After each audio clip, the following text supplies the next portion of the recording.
Ce jour, sommet peuple libre.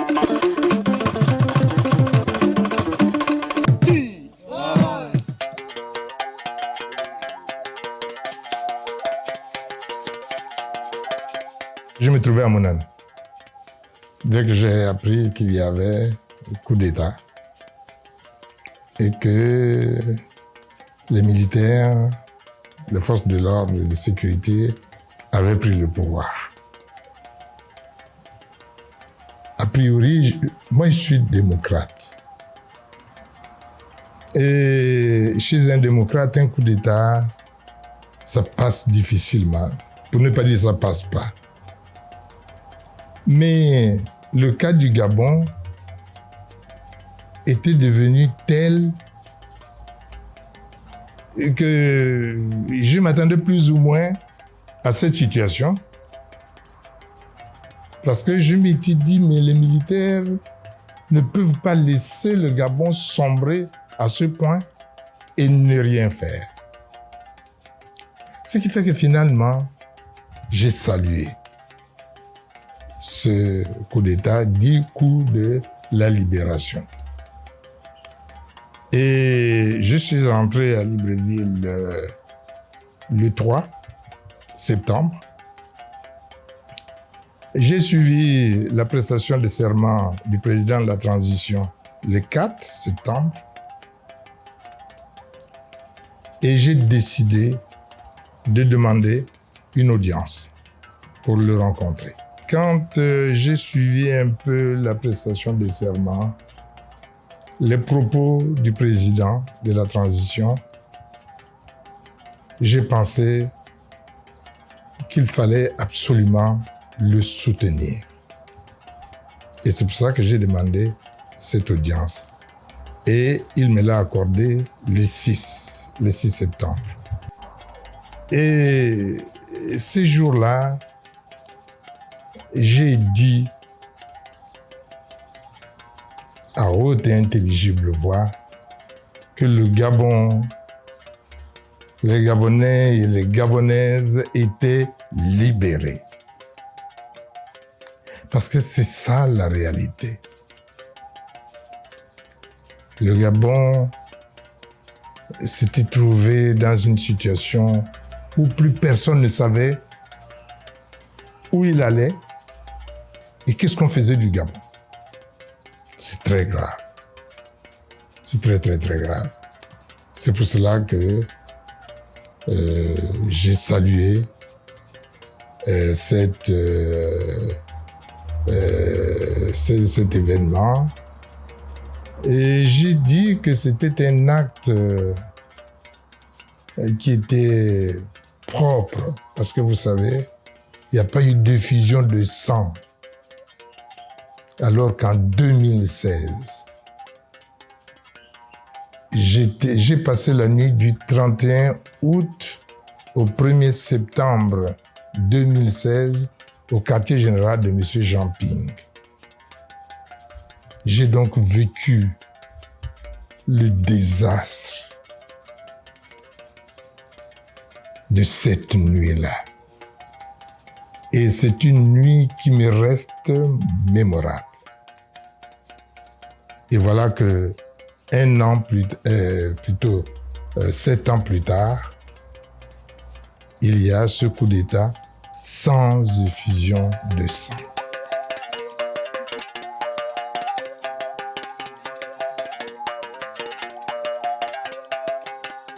Mais c'est un processus d'ailleurs qui a obéi, disons, aux engagements du comité pour la transition et la restauration des institutions. C'est ça la réalité.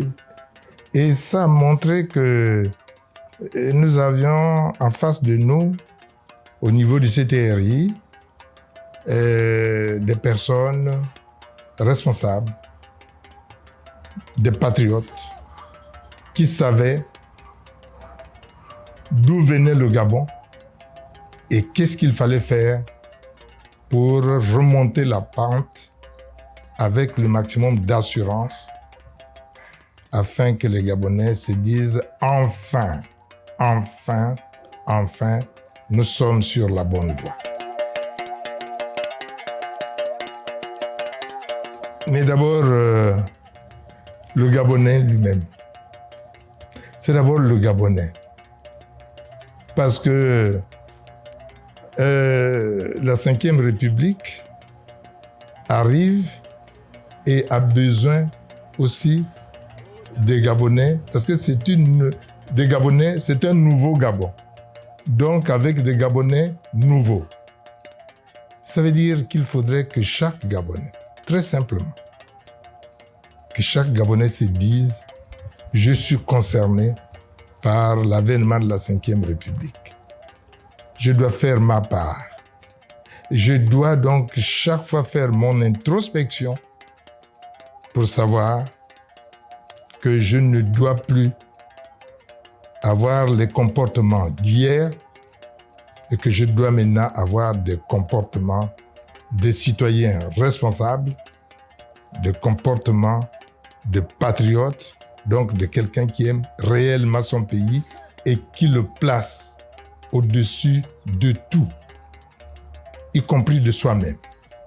Parce que l'intérêt de chacun d'entre nous se trouve à l'intérieur de l'intérêt du Gabon. Quand on regarde bien, tout peuple, parce que la souveraineté, c'est le pouvoir suprême reconnu à l'État. Donc, le Gabon a toujours été cet État depuis le 17 août 1960.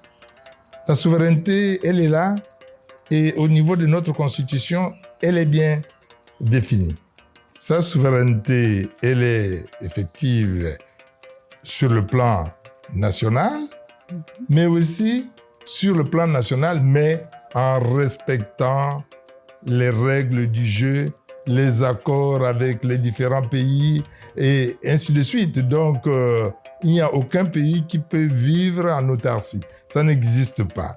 Mais chaque pays doit avoir le courage, y compris sur le plan international, de savoir prendre la bonne décision pour son pays en expliquant les raisons et ainsi de suite. Mais le vrai problème qu'il y a eu ces 14 ou 15 dernières années, c'est maintenant la volonté de ceux qui étaient à la tête de faire de cette souveraineté leur propre affaire. Or, la souveraineté appartient au peuple. Elle appartient au peuple, la souveraineté. Qu'il exerce directement par le référendum, comme nous l'avons fait tout dernièrement, ou bien par l'élection, comme nous l'avons fait aussi directement, mais selon le principe de la démocratie pluraliste, ou alors indirectement par les institutions constitutionnelles. Mais ce qui s'est passé, c'est quoi? C'est que les dernières élections n'ont pas obéi au principe de la démocratie pluraliste, puisqu'à chaque fois, ça a été des élections truquées.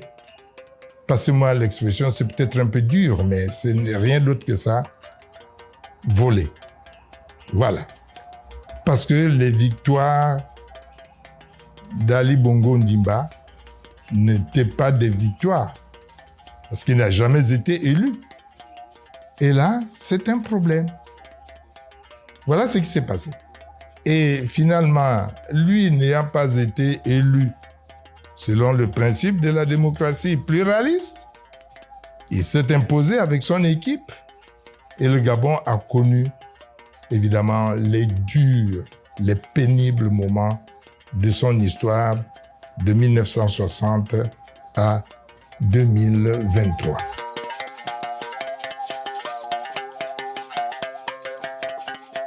J'ai dit que c'est le pouvoir suprême reconnu à l'État.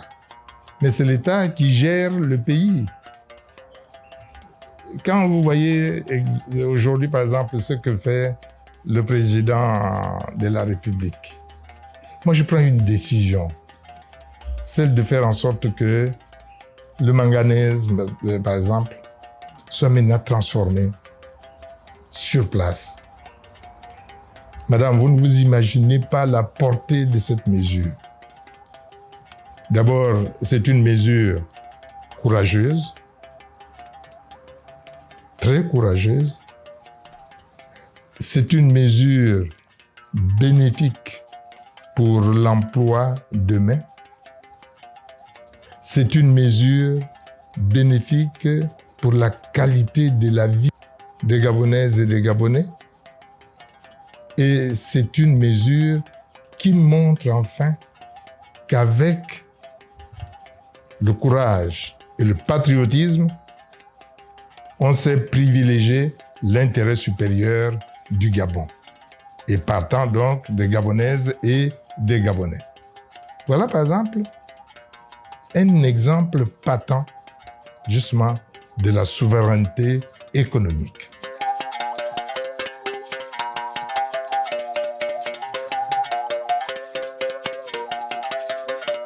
Il faut que nous sachions tous que le succès de la Ve République est fonction du comportement du citoyen, de la citoyenne gabonaise. C'est ça. C'est ça. Si le Gabonais, les citoyens gabonais, la citoyenne gabonaise, si chacun à son niveau prend l'engagement de dire je dois rompre avec les pratiques du passé, c'est-à-dire des pratiques d'injustice, des pratiques de